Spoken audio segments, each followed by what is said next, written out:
You're a business owner and you're wondering what platform to promote your brand on. You've come to the right place. Today I'm going to share with you the process I go through every time I get a new client to figure out which platform is going to be best for them and their audience. There's going to be chapters in the timeline below, so feel free to skip around and navigate as you need to. And let's first start out with why you should be on social media in the first place as a business. Well, in this day and age, if you don't have social media, it's as if you didn't exist. I'm sorry, but those are the facts. A lot of the times when somebody first comes across your brand, the first place that they go to is either your website or your social media. Especially if you're a service provider of some kind, like a lash extension specialist or a photographer. Your online presence is gonna be so important because people are gonna want to see your work. The same goes for coffee shops. I wanna see what you're serving. I wanna see if you have oat milk in your lattes, and the only way I'm gonna find that out is on your Instagram, probably. So social media is not only a great way to let new clients discover you, you can also build a community. If you're an e-commerce brand, for example, this is super important because you want to build a community of customers that love you, support your brand, and are going to buy from you repeatedly. And it is also a great way to respond to customer service issues in a timely manner, because if you have someone unhappy with something, the first place they're probably going to go to is your Facebook or your Instagram and complain about your croissant being not fresh enough. A lot of the times I see people asking if they should be on all social media platforms. Let me answer this question by asking you another question. Do you as a business have a specific target audience?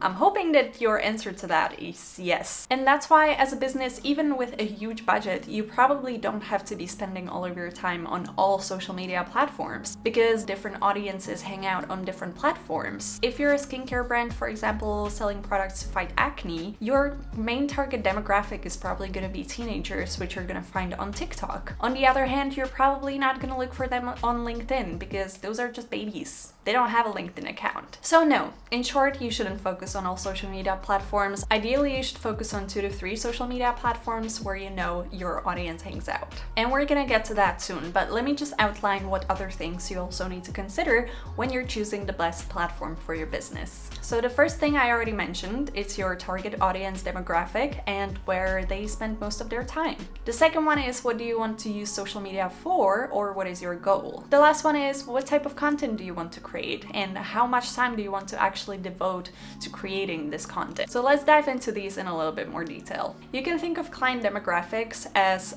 different qualities your audience has. It could be what they like, what age they are, what sort of education level they have, where they like to spend their free time after school or work. All of this information is really going to feed into which social media platform you should focus on. If you have no idea what your target client's demographics are, then you should probably pause this video, go a step back and research your ideal client first, because without knowing this information about them, you're not going to be able to make your decision correctly. So what I like to do as the first step when I'm trying to figure out what social media platform would be best for my client is I go check out their competition. This can not only tell you where your competition spends their time and focuses their resources, but it can also give you an idea if there's maybe a place that your competition isn't active on. So checking out your competition is a great first step, but I wouldn't definitely base all of your decisions on that because every brand is different, and just because you and this brand are in the same niche doesn't mean that you have the same target audience. But besides checking out your competition, the best way to find out where you should be focusing your efforts on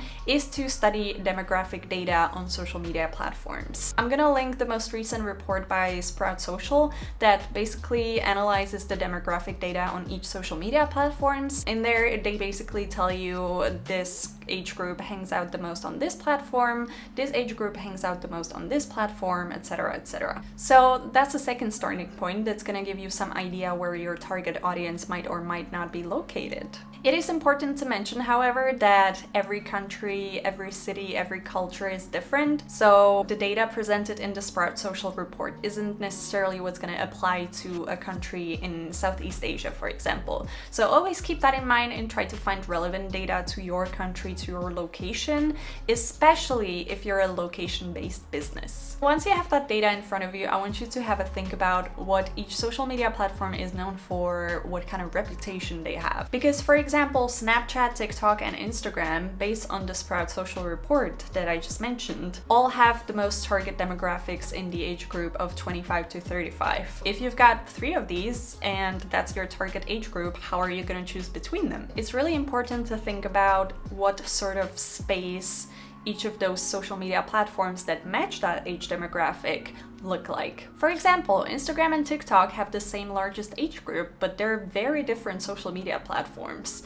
Whereas Instagram is more focused on more polished content, more thought out content. TikTok is more focused on more of the in-your-face, latest, low effort, low edited type of content. The same could be said about Twitter and LinkedIn, for example. Even though they have the same largest age group, they're completely different platforms, and the type of post you would share on X is completely different from what you would share on LinkedIn. And these nuances are important to understand. This is not going to be an exhaustive list, but I'm going to share with you what the most common social media platforms are known for so that you can get at least some kind of an idea. Let's start with Facebook. Facebook is a very popular social media platform, but if your goal is organic reach, it's probably not going to be for you. Facebook is mostly focused on advertising these days or community building if you already have a big brand or a big community. TikTok is known for being very Gen Z oriented. The videos are very unedited most of the times. Very casual, you could say. Next up, Instagram. I think Instagram is probably the most universal when it comes to a business. Instagram is a great place for building community, finding new leads, conversions, but it is very visually oriented and especially recently very video oriented. LinkedIn is perfect if you're a business offering services to other businesses. It's known as being a little bit more polished than the other social media platforms. Pinterest is a place where you will find mostly women hanging out and mostly women over the age of 25 plus. Think of women that are first furnishing their apartment. Think of women that are looking for crochet inspiration, wedding dress inspiration, wedding photography inspiration even.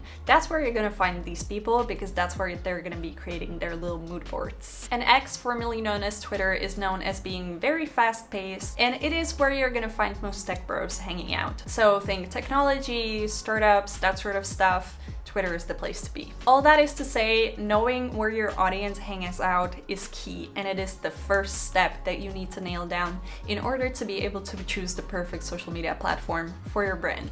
The second point to consider is what you want to use social media for. What is the goal you're hoping to achieve with social media? Is it advertising, community building, customer service, reaching new audiences, generating website traffic? This is also going to heavily influence what type of social media platform you should choose, because if your main focus is sales, not every social media platform is very salesy. If your main focus is building a community, you're probably not going to do that on Pinterest because it's not a very social media platform. And lastly, probably the most important point is what sort of content are you comfortable with creating and how much time do you want to devote to creating that content, preferably on a weekly basis. The main 3 things to consider here are the effort it takes to create content, the skill it takes to create content, and the posting frequency that the social media platform requires. Let's demonstrate these on some examples. So YouTube, for example, is a great place for finding new audiences,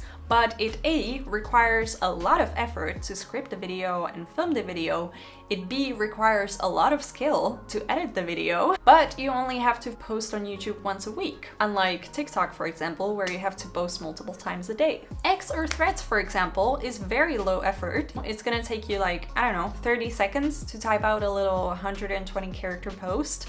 But on the other hand, it might not be super aligned with your business goals. And you also have to post multiple times a day. So the effort, the skill, and the posting frequency are also very important factors that you need to consider when choosing your best social media platform. Okay, what do you do with all of this information? You might have to watch this video 2 to 3 times, but it is important to go through each individual step and kind of make notes as you go along, and in the end find that sweet spot where all of your goals and efforts and posting frequency and your target audience kind of intersect. You want to find that middle piece of the Venn diagram, so to speak. If all of this is too overwhelming, remember that there are social media professionals out there, like myself, that can do all of this hard work for you.